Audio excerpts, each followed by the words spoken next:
Mengemban tugas baru sebagai Kepala LKPP, Hendrar Priyadi menghadapi sejumlah tantangan untuk mengelola LKPP dan juga e-katalog agar barang dan jasa pemerintah bisa menggunakan produk dari dalam negeri dan memberikan kesempatan kepada seluruh pihak di dalam negeri untuk bisa menyediakan barang dan jasa produk Indonesia dalam penyediaan barang yang dibutuhkan oleh pemerintah.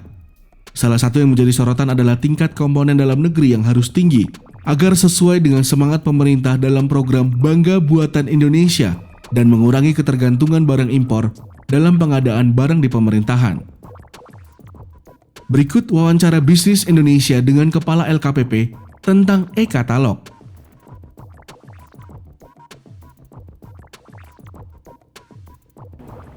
Oh ya, kalau mobil listrik, kemudian motor listrik hari ini yang tayang di katalog sudah ada ya, cukup banyak puluhan merek yang sudah tayang katalog, termasuk chargernya. Tapi kalau volumenya ya nanti saya mesti lihat secara teknis ke katalog ya. Gambarannya adalah semangat untuk bisa membuat motor listrik, kemudian mobil listrik itu menjadi sebuah kebutuhan di pemerintahan adalah sebuah semangat untuk mengurangi emisi karbon. Ya, kita tahu dunia hari ini sudah sangat luar biasa polusinya, maka perlu kemudian ada sebuah kebijakan bersama-sama untuk mengurangi kendaraan bermotor yang bahan bakarnya dari fosil. Nah, supaya kemudian udaranya jadi lebih bersih dan baik.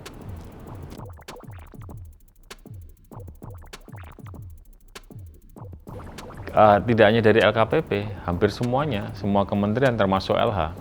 Nah, kalau kami sebagai regulator pasti supporting kita adalah bagaimana kecepatan dari para produsen itu prinsipal, termasuk reseller untuk bisa tayang di katalog kita.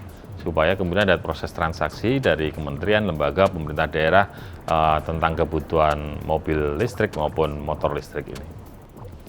Saya rasa yang namanya kendaraan listrik, baik motor maupun mobil ini sudah sebuah kebutuhan. Banyak masyarakat yang hari ini yang sudah cinta atau memahami betul terkait lingkungan. Ya, kelompok-kelompok ini semakin besar, semakin banyak. Mereka kemudian lebih suka menggunakan transportasi umum yang berbasis listrik, memakai kendaraan pribadi yang berbasis listrik. Kenapa? Mereka kepengen udara ini menjadi lebih bersih.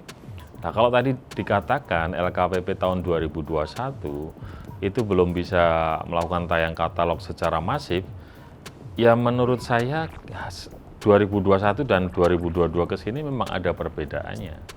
Sekarang ini kita sudah memotong mata rantai probisnya untuk bisa tayang di katalog yang tadinya 9 tahap, sekarang jadi 2 tahap. Jadi semakin banyak sekarang produk yang tayang di katalog. Di 2022 awal itu kita pahami bahwa produk yang tayang di katalog baru puluhan ribu. Nah, sekarang ini di bulan akhir Maret ini sudah mencapai 3,8 juta. Jadi produk. Jadi artinya sudah cukup banyak, termasuk kendaraan listrik yang masuk di katalog tadi. Pasti semakin ke sini, semakin kebutuhan pasarnya banyak, pasti akan semakin siap produsen maupun prinsipal menyiapkan kebutuhan untuk kendaraan listrik tadi.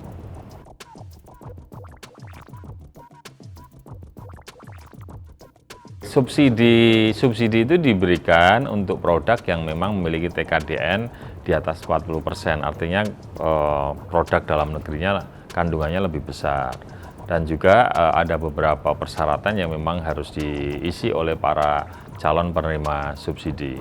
Jadi ada beberapa layernya adalah begini. Produk impor itu bisa tayang di katalog manakala tidak ada produk dalam negeri yang sejenis. Jadi misalnya kendaraan listrik, motor listrik, kalau nggak ada produsen listrik ya boleh merek impor boleh. Tapi pada saat kemudian ada merek motor listrik yang komponen TKD-nya sudah mencapai 40%, yang impor nggak bisa tayang.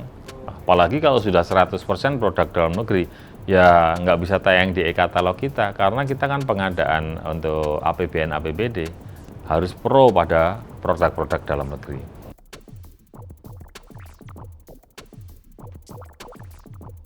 Ya, sebenarnya e-katalog adalah sebuah produk yang bisa menampung siapa saja. Semakin hari ke sini semakin kita mudahkan masyarakat, pelaku usaha untuk bisa tayang di katalog.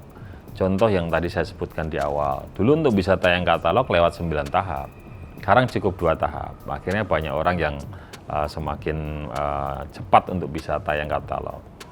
Contoh berikutnya, dulu sangat ribet ya, rumit ya. Jadi e-katalog itu kurang simpel fiturnya. Sekarang sudah kita lakukan perbaikan, lebih simpel, orang bisa bertransaksi lebih mudah, dan seterusnya, dan seterusnya.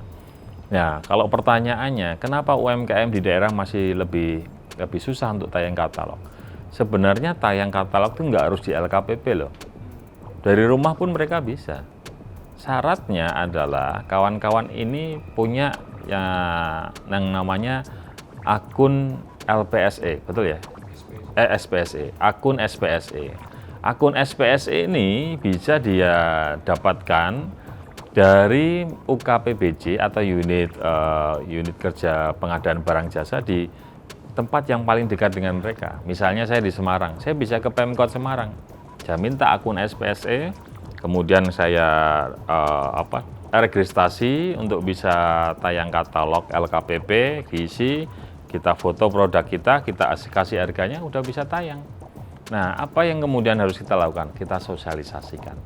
Ya, jadi kadang-kadang peraturan yang sudah dikeluarkan pemerintah itu hanya diketahui di lapis atas, di bawahnya belum. Maka kita ajak Kadin, ajak HIPMI, kita kemudian juga libatkan Kementerian Dalam Negeri, Kemenko Marifest untuk bisa lakukan sosialisasi bersama-sama ke pemerintah daerah, ke kementerian lembaga, termasuk pelaku UMKM yang ada.